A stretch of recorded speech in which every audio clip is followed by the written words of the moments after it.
নতুন করে আলোড়ন তুলেছে বাংলাদেশের সাবেক রাষ্ট্রপতি মোহাম্মদ আব্দুল হামিদের গোপনে বিদেশে পালিয়ে যাওয়া।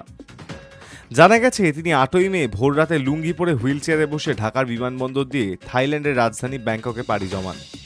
এই ঘটনা এখন সে দেশের রাজনীতিতে বড় আলোচনার বিষয় হয়ে উঠেছে।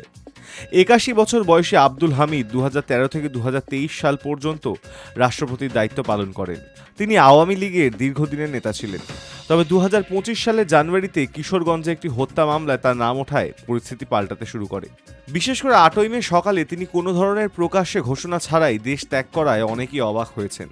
সরকারি সূত্রে জানা গেছে আব্দুল হামিদ সেদিন থাই এয়ারওয়েজের একটি বিমানে ব্যাংকক যান। তবে বিমানবন্দরের সিসিটিভি ফুটেজে দেখা যায় তিনি লুঙ্গি পরে এবং চুপিসারে হুইলচেয়ারে করে সেখানে প্রবেশ করেন। এই বিষয়টি নিয়ে সামাজিক মাধ্যমে নানা ধরনের মন্তব্য ও মিম ছড়িয়ে পড়েছে। বাংলাদেশের বর্তমান তদারকি সরকার তার বিদেশ যাত্রার বিষয়টি জানতে পেরে কয়েকজন পুলিশ কর্মকর্তাকে বরখাস্ত করেছে এবং একটি তদন্ত কমিটি গঠন করেছে। ছাত্র সংগঠন এই ঘটনাকে রাষ্ট্রীয় গাফিলতির উদাহরণ বলে আখ্যা দিয়েছে এবং ২৪ ঘন্টার মধ্যে এর পেছনে দোষীদের শাস্তির দাবি জানিয়েছে। বাংলাদেশের অস্থায়ী সরকার ও ছাত্র সংগঠন উভয় সন্দেহ প্রকাশ করেছে যে আব্দুল হামিদ থাইল্যান্ডের পর ভারতে যেতে পারেন এবং সেখানে গোপনে শেখ হাসিনার সঙ্গে সাক্ষাৎ করতে পারেন।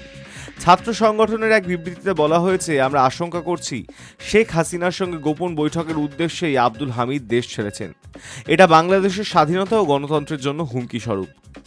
প্রসঙ্গত ২০২৫ সালের মার্চে বাংলাদেশ সরকার আওয়ামী লীগকে সন্ত্রাস বিরোধী আইনের আওতায় নিষিদ্ধ ঘোষণা করে। পরে নির্বাচন কমিশন দলটির নিবন্ধন বাতিল করে দেয়। ফলে তারা আর কোনো নির্বাচনে অংশ নিতে পারবে না। রাজনৈতিক বিশ্লেষকরা মনে করছেন আব্দুল হামিদের এই হঠাৎ দেশত্যাগ এবং সম্ভাব্য ভারত সফর আগামী দিনে বড় কোনো রাজনৈতিক পরিবর্তনের ইঙ্গিত দিচ্ছে। কেউ কেউ বলছেন এর পেছনে আন্তর্জাতিক চক্রান্ত থাকতে পারে। বর্তমানে বাংলাদেশের একরকম রাজনৈতিক অচলাবস্থা চলছে বলা যায়। তুমুল চাপে আছেন বর্তমান প্রধান উপদেষ্টা ইউনূস। ছাত্রদের একাংশের চাপে আওয়ামী লীগকে নিষিদ্ধ ঘোষণা করা হয়েছে। কবে গণতান্ত্রিক নির্বাচনের মাধ্যমে জনতা সরকার গড়ার সুযোগ পাবে বোঝা যাচ্ছে না। সব মিলিয়ে ক্ষোভ বাড়ছে সাধারণ মানুষের মধ্যে। Hi news network.